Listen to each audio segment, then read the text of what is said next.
नमस्ते Australia.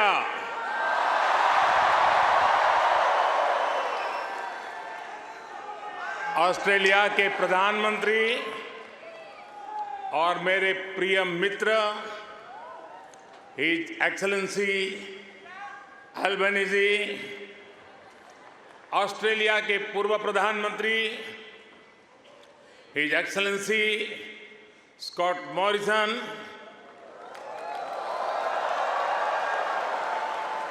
New south Wales के premier Chris Minns, foreign minister Penny Wong, communication minister Michelle Rowland, energy minister Chris Bowen, leader of opposition Peter Dutton,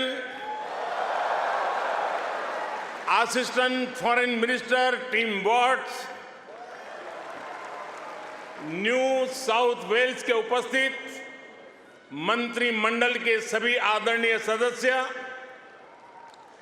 Parramatta से सांसद सदस्य doctor Andrew Charlton, यहां उपस्थित Australia के सभी सांसद सदस्य, मेयर, डिप्टी मेयर, काउंसिलर्स और ऑस्ट्रेलिया में रह रहे प्रवासी भारतीय जो आज इतनी विशाल संख्या में उपस्थित हुए हैं, आप सबको मेरा नमस्कार।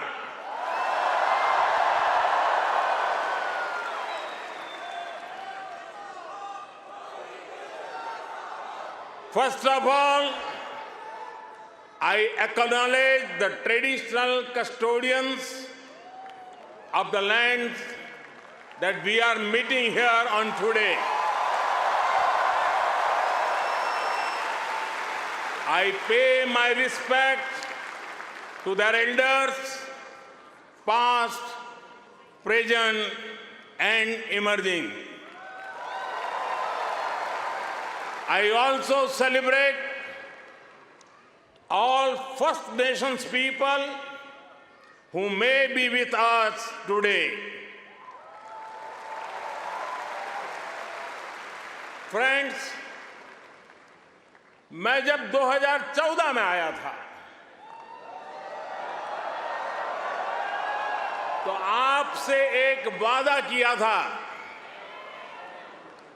वादा ये था कि आपको फिर भारत के किसी प्रधानमंत्री का 28 साल तक इंतजार नहीं करना पड़ेगा।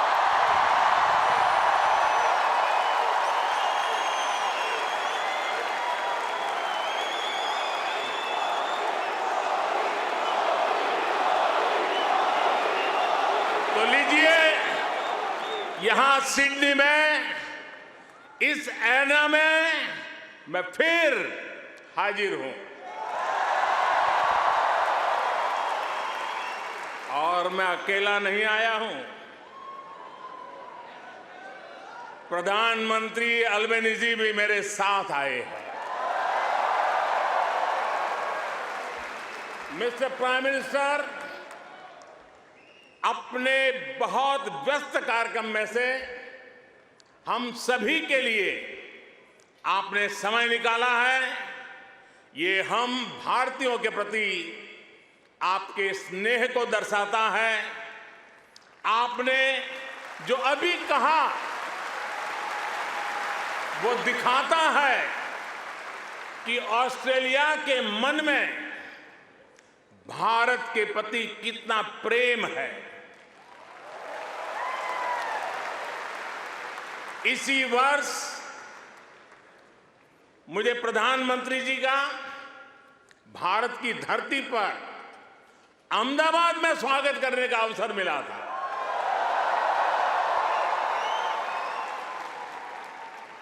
आज उन्होंने यहां लिटिल इंडिया के फाउंडेशन स्टोर को अनवील करने में मेरा साथ दिया है, मैं उनका बहुत बहुत आभार व्यक्त करता हूं। Thank you my friend Anthony.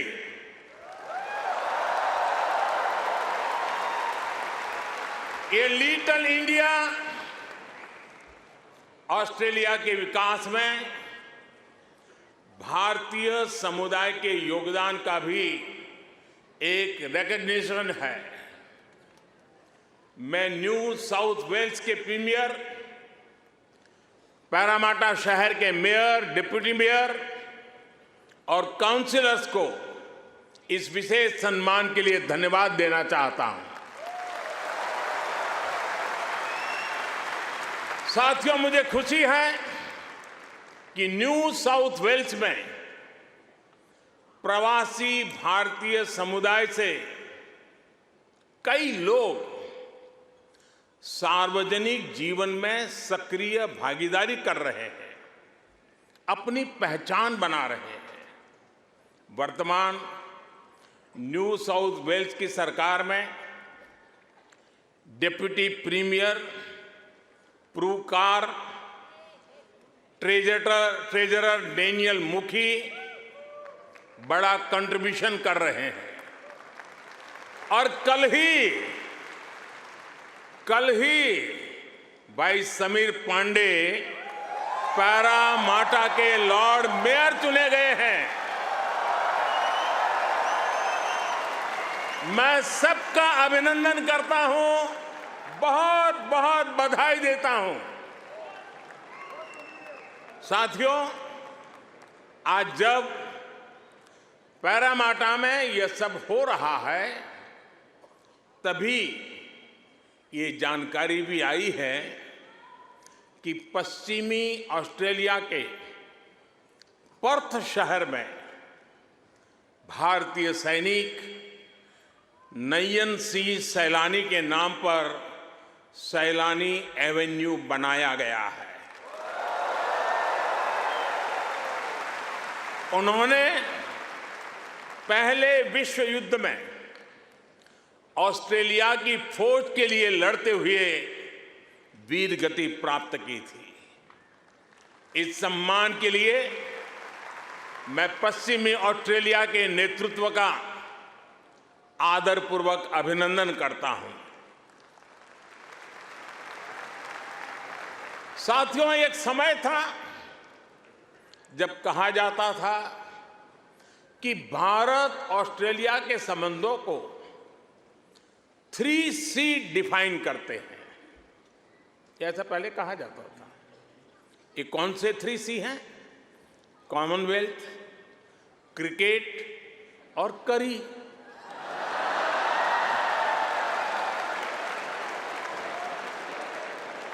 इसके बाद कहा गया कि भारत ऑस्ट्रेलिया के संबंध 3D पर आधारित है।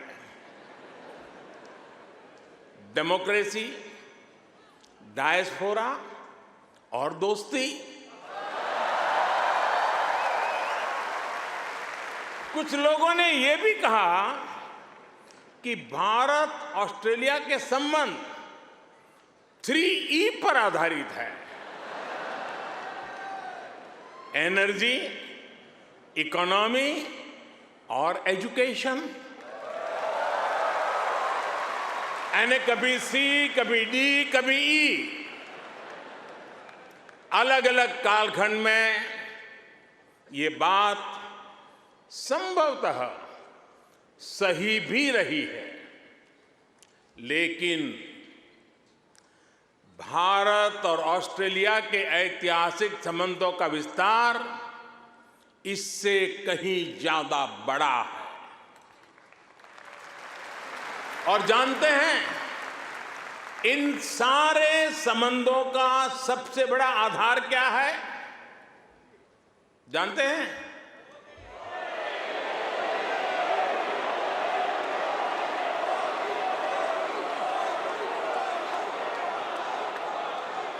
जी नहीं, सबसे बड़ा आधार है म्यूचुअल ट्रस्ट और म्यूचुअल रिस्पेक्ट।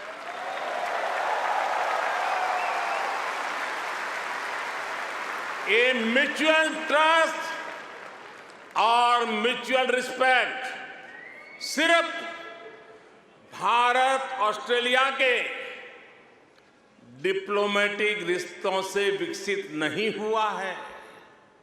इसकी असली वजह है, इसकी असली ताकत है आप ऑस्ट्रेलिया में रहने वाले हर एक भारतीय। आप उसकी असली ताकत है। इसकी असली वजह है ऑस्ट्रेलिया के 2.5 करोड़ से ज्यादा सिटीजन्स। साथियों, हमारे बीच भौगोलिक दूरी जरूर है, लेकिन हिंद महासागर हमें आपस में जोड़ता है। हमारी जीवन शैलियां भले अलग अलग हो, लेकिन अब योगा ये भी हमें जोड़ता है। क्रिकेट से तो हम ना जाने कब से जुड़े हुए हैं, लेकिन अब टेनिस और फिल्में भी हमें जोड़ रही है। हमारे यहां खाना बनाने का तरीका भले अलग अलग है, लेकिन अब मास्टर शेफ हमें जोड़ता है।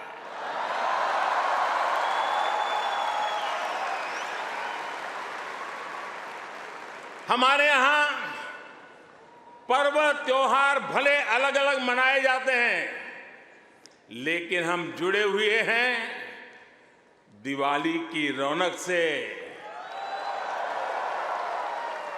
बैसाखी के जश्न से।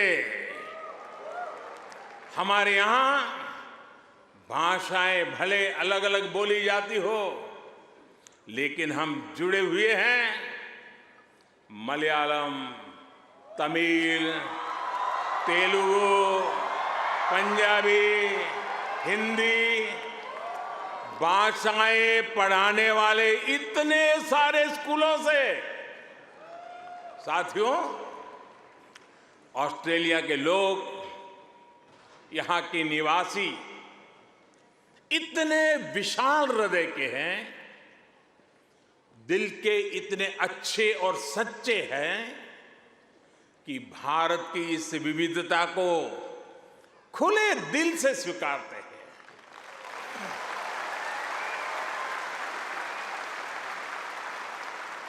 और यही वजह है कि पैरामाटा स्क्वायर किसी के लिए परमात्मा चौक बन जाता है।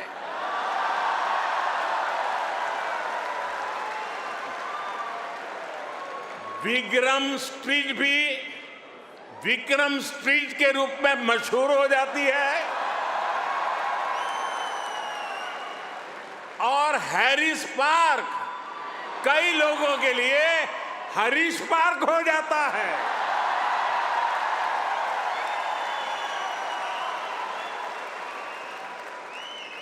वैसे मैंने सुना है कि हैरिस पार्क में चटका की चाट,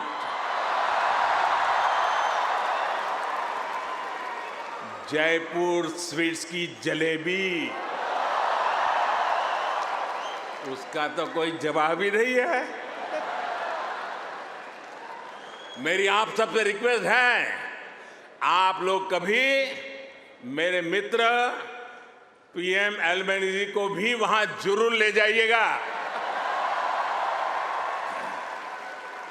और साथियों, जब खाने की बात चली है और चाट की बात चली है, तो लखनऊ का नाम आना भी स्वाभाविक ही है। मैंने सुना है सिडनी के पास लखनऊ नाम की जगह भी है, लेकिन मुझे पता नहीं वहां भी चाट मिलती है क्या। अच्छा, यहां भी तो शायद दिल्ली के पास वाले लखनऊ के लोग होंगे ही होंगे, है क्या? वाह, वाकई Delhi street, Bombay street, Kashmir Avenue, Malabar Avenue जैसी कितनी ही सड़कें यहां ऑस्ट्रेलिया में आपको भारत से जोड़े रखती है। मुझे बताया गया कि अब तो ग्रेटर सिडनी में इंडिया परेड भी शुरू होने जा रही है।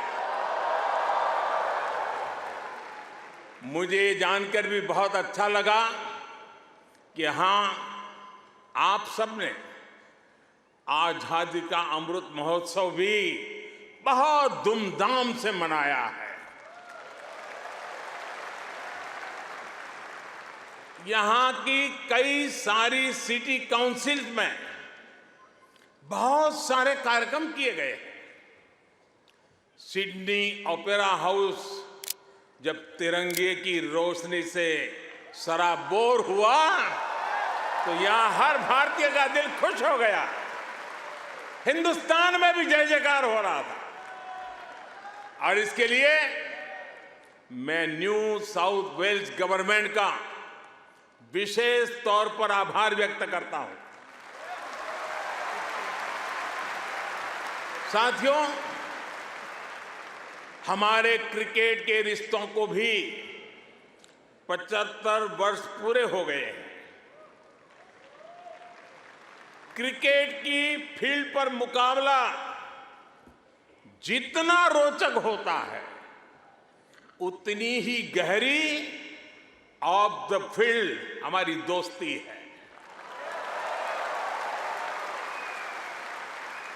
इस बार तो ऑस्ट्रेलिया की अनेक विमेन क्रिकेट प्लेयर भी पहली बार भारत में आईपीएल खेलने आई थी।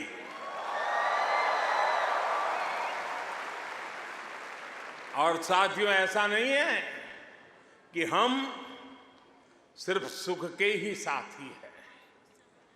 अच्छा दोस्त तो सुख का तो साथी होता है, दुख का भी साथी होता है।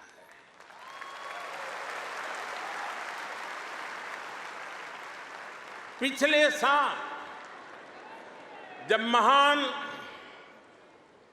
शेन वॉर्न का निधन हुआ तो ऑस्ट्रेलिया के साथ कोटि कोटि भारतीयों ने भी शोक मनाया।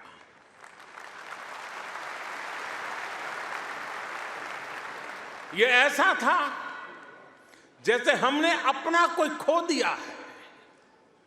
साथियों, आप सभी यहां ऑस्ट्रेलिया में हैं, यहां के विकास को देख रहे हैं। आप सभी का एक सपना रहा है कि हमारा भारत भी विकसित राष्ट्र बने।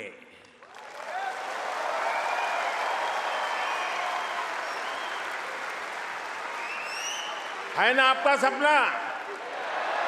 है ना आपका सपना? है ना आपका सपना? जो सपना आपके दिल में है, वो सपना मेरे दिल में भी है।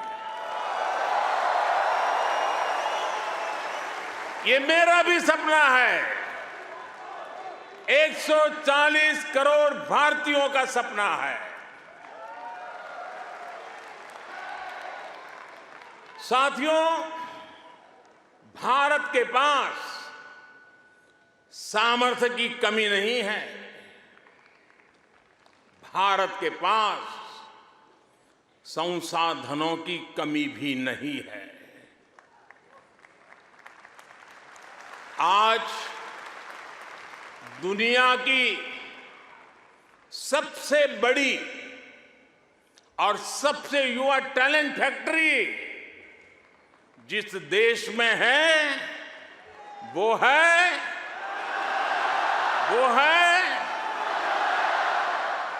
सही जवाब दे रहे हैं आप, वो है इंडिया। मैं ये बात फिर दोहरा रहा हूं, आज दुनिया की सबसे बड़ी और सबसे युवा टैलेंट फैक्ट्री जिस देश में है वो है।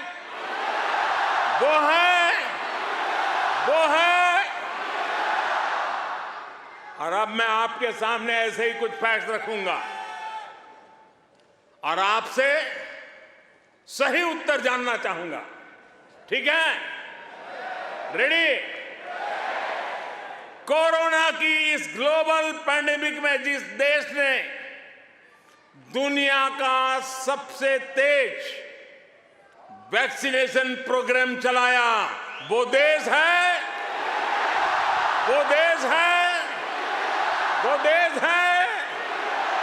आज जो देश दुनिया की फास्टेस्ट ग्रोइंग लार्ज इकोनॉमी है, वो है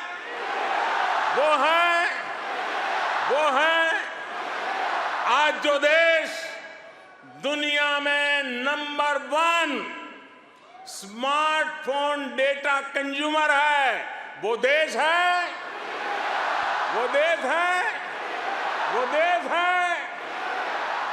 आज जो देश फिनटेक एडॉप्शन रेट में नंबर 1 है, वो देश है।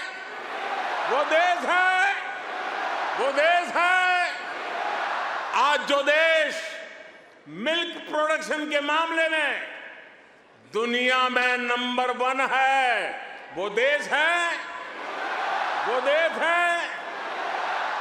आज जो देश इंटरनेट यूजर्स की संख्या में दुनिया में नंबर 2 पर है, वो है आज जो देश दुनिया का सेकंड लार्जेस्ट मोबाइल मैन्युफैक्चरर है, वो देश है। आज जो देश rice, wheat, sugarcane production के मामले में दुनिया में नंबर 2 पर है, वो है आज जो देश फ्रूट और वेजिटेबल प्रोडक्शन में दुनिया में नंबर 2 पर है, वो है आज जिस देश में दुनिया का तीसरा सबसे बड़ा स्टार्टअप इकोसिस्टम है, वो है दुनिया का तीसरा सबसे बड़ा ऑटोमोबाइल मार्केट जिस देश में है, वो देश है दुनिया का तीसरा सबसे बड़ा सिविल एविएशन मार्केट जिस देश में है, वो देश है। और अब जो देश अगले 25 साल में विकसित होने के लक्ष्य के साथ आगे बढ़ रहा है, वो देश है। साथियों, आज IMF भारत को ग्लोबल इकोनॉमी का ब्राइट स्पॉट मानता है। वर्ल्ड बैंक का विश्वास है कि ग्लोबल हेडविंड्स को अगर कोई चुनौती दे रहा है तो वो भारत है।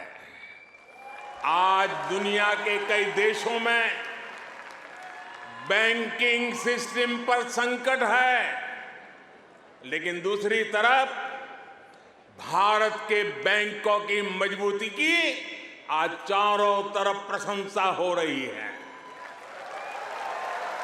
दुनिया में 100 साल में आए सबसे बड़े संकट के बीच भारत ने बीते वर्ष रिकॉर्ड एक्सपोर्ट किया है। आज हमारा फॉरेक्स रिजर्व नई बुलंदियां छू रहा है। फ्रेंड्स, भारत ग्लोबल गुड के लिए कैसे काम कर रहा है, इसका उदाहरण हमारा डिजिटल स्टैक है। आप सभी भारत के फिनटेक रिवॉल्यूशन से भली भांति परिचित हैं। आपको याद होगा, जब मैं 2014 में यहां आया था, तब मैंने आपसे एक सपना साझा किया था।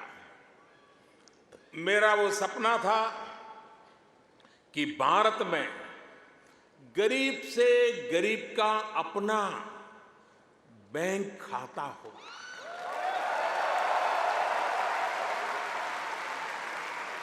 आपको गर्व होगा दोस्तों, आपको गर्व होगा कि पिछले 9 वर्ष में हमने करीब 50 करोड़ भारतीयों के, यानी करीब 500 मिलियन बैंक अकाउंट खोले हैं।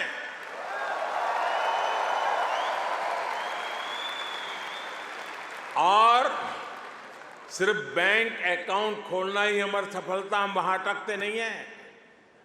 इसने भारत में पब्लिक सर्विस डिलीवरी के पूरे इकोसिस्टम को ट्रांसफॉर्म कर दिया।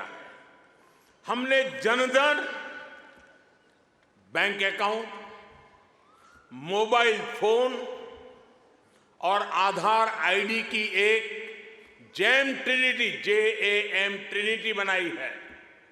आप सोचिए, इसे एक क्लिक पर करोड़ों करोड़ों देशवासियों तक डायरेक्ट बेनिफिट ट्रांसफर, DBT संभव हुआ है।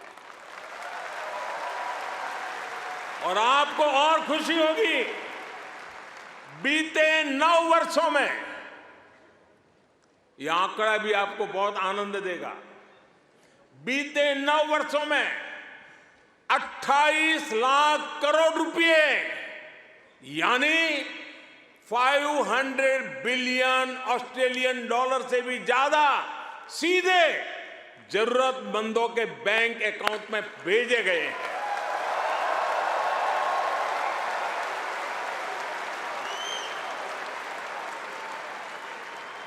कोरोना के समय में बहुत से देशों को अपने नागरिकों को पैसे भेजने में मुश्किल आई थी, लेकिन भारत उन देशों में था जो एक क्लिक पर ये काम पलकों में कर रहा था।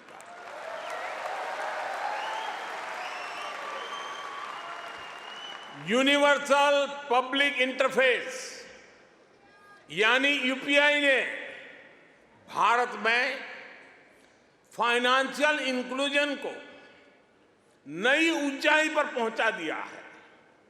आज दुनिया के 40% रियल टाइम डिजिटल पेमेंट्स अकेले भारत में होते हैं।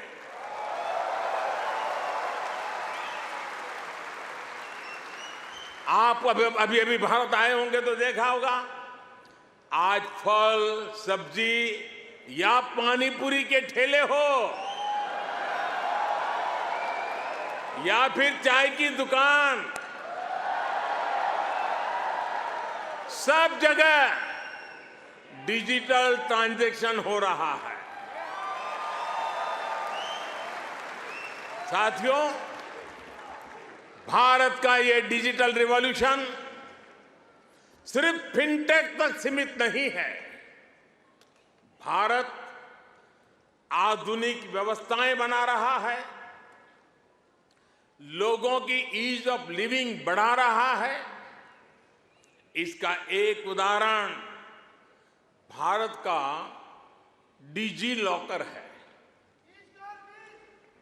इसमें ड्राइविंग लाइसेंस से लेकर डिग्री और प्रॉपर्टी के पेपर्स तक जो भी सरकार इश्यू करती है वो इस डिजिटल लॉकर में जनरेट होते हैं। करीब सैकड़ों तरह के डॉक्यूमेंट्स डिजिटल लॉकर में रिफ्लेक्ट होते हैं। आपको फिजिकल कॉपी स्टोर करने की जरूरत नहीं है, बस एक पासवर्ड काफी है।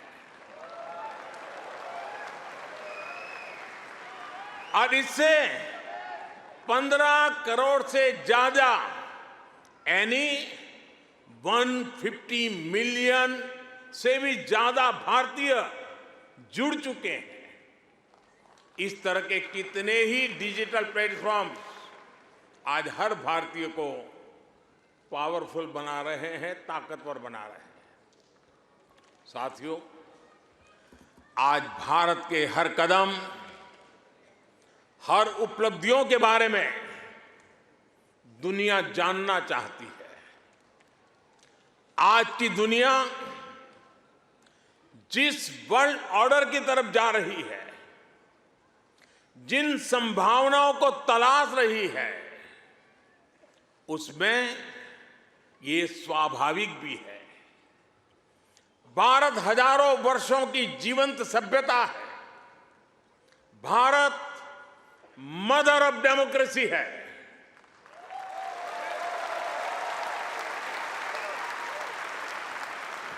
हमने समय के अनुसार खुद को ढाला है, लेकिन अपने मूल सिद्धांतों पर, फंडामेंटल्स पर हमेशा टिके रहे हैं। हम राष्ट्र को भी एक परिवार के रूप में देखते हैं और विश्व को भी एक परिवार मानते हैं। वसुधैव कुटुंबकम। और इसलिए जब भारत अपनी G20 प्रेसिडेंसी की थीम तय करता है तो कहता है अपने आदर्शों को जीने का उसका स्वभाव देखिए। G20 प्रेसिडेंसी में भारत कहता है one earth, one family, one future.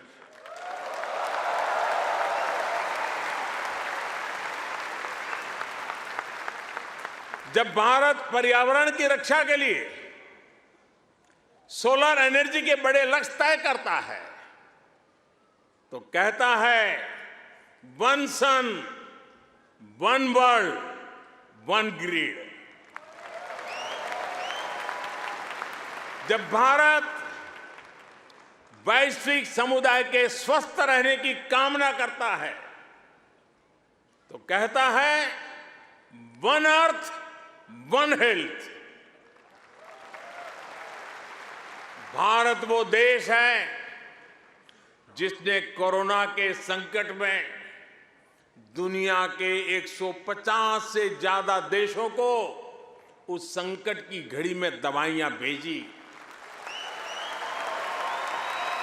Bharat वो देश है जिसने 100 से अधिक देशों को मुफ्त वैक्सीन भेजकर करोड़ों करोड़ों लोगों का जीवन बचाया।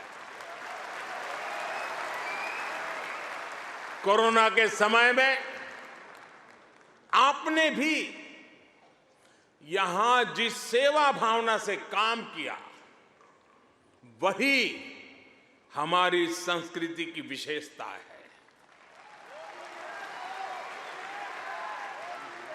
आज शहीदों के सरताज पंचम सिख गुरु श्री गुरु अर्जुन देव जी का शहीदी पर्व है। हमें गुरु जी के जीवन से सभी की सेवा करने शिक्षा मिलती है।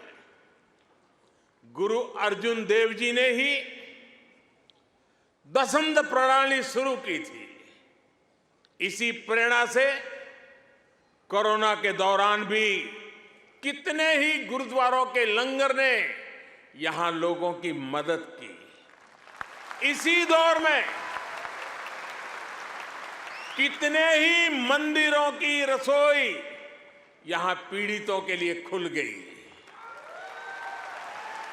ऑस्ट्रेलिया में रहकर पढ़ाई कर रहे स्टूडेंट्स भी बड़ी संख्या में लोगों की मदद के लिए आगे आए। विभिन्न सामाजिक संगठनों ने भी इस दौरान बहुत लोगों की मदद की। भारतीय कहीं भी रहे, एक मानवीय भाव उनमें समाहित रहता है। साथियों, मानवता के हित में ऐसे ही कार्यों के कारण आज भारत को फोर्स ऑफ ग्लोबल गुड कहा जा रहा है।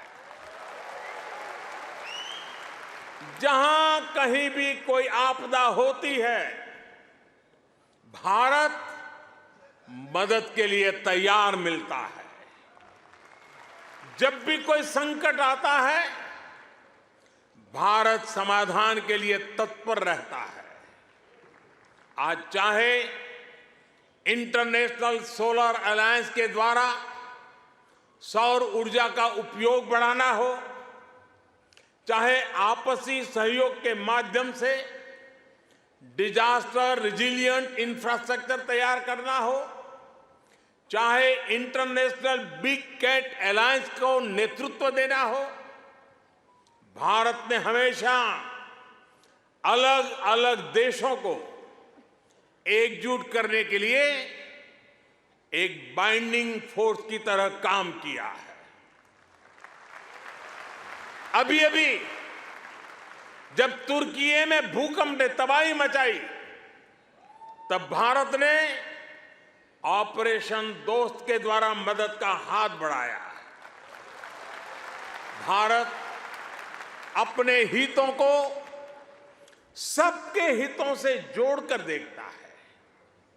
सबका साथ, सबका विकास, सबका विश्वास और सबका प्रयास,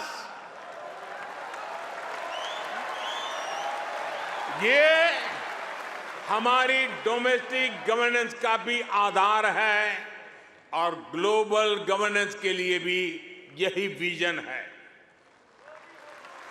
साथियों, आज भारत और ऑस्ट्रेलिया के बीच स्ट्रेटेजिक पार्टनरशिप निरंतर गहरी हो रही है। हाल में ही हमने इकोनॉमिक कोऑपरेशन और ट्रेड एग्रीमेंट ECTA एकता साइन किया है। अनुमान है इससे दोनों के बीच ट्रेड अगले 5 वर्ष में 2 गुने से अधिक हो जाएगा। अब हम कॉम्प्रिहेंसिव इकोनॉमिक कोऑपरेशन एग्रीमेंट पर काम कर रहे हैं।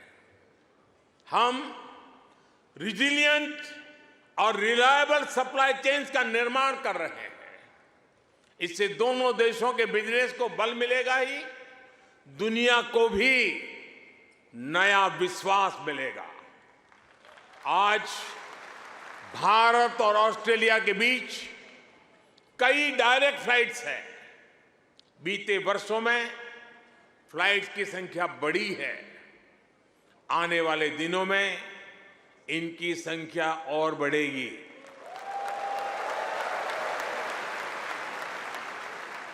एक दूसरे की डिग्रियों को मान्यता देने को लेकर भी दोनों देश आगे बढ़े हैं और इससे हमारे स्टूडेंट्स को बहुत लाभ होगा। Migration and mobility partnership agreement पर भी सहमति बनी है।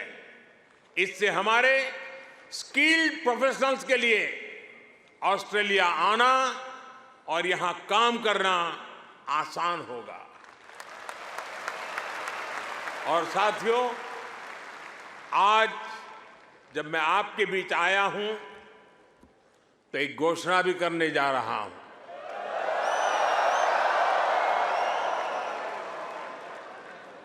ब्रिस्बेन में भारतीय समुदाय की बहुत समय से जो मांग थी, अब उसे पूरा किया जाएगा। जल्द ही ब्रिस्बेन में भारत का एक नया काउंसलेट खोला जाएगा।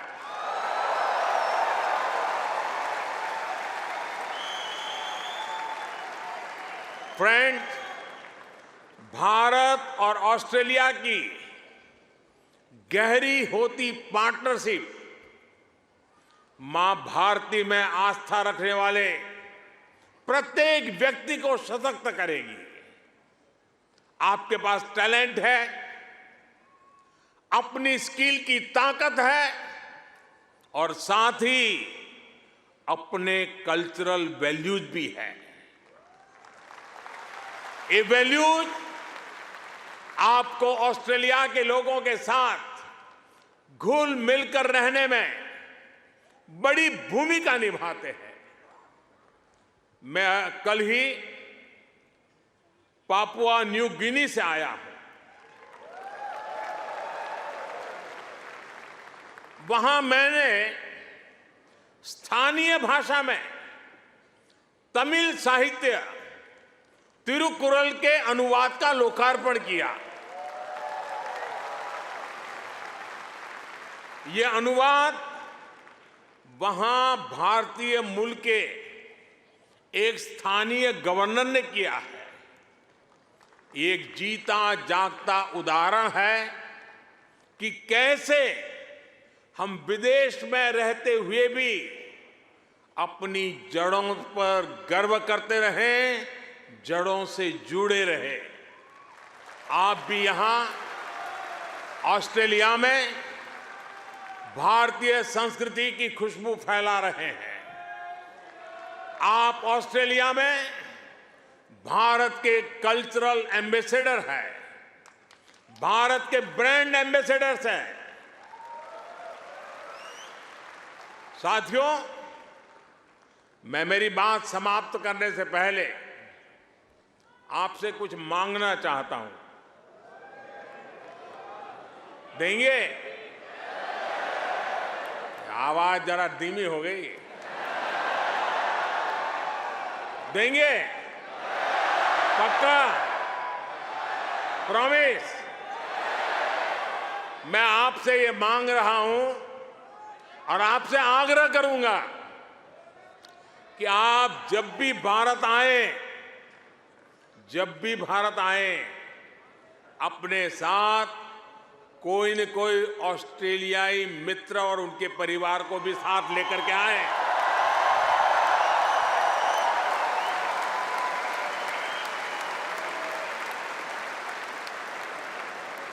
इससे उन्हें भारत को समझने का, जानने का और ज्यादा बेहतर मौका मिलेगा। आप इतनी बड़ी तादाद में आए, लंबे अरसे के बाद आपको मिलने का मौका मिला। आप सब बहुत स्वस्थ रहिए, खुश रहिए, आनंद से रहिए। एक बार फिर से आप सभी का बहुत बहुत धन्यवाद।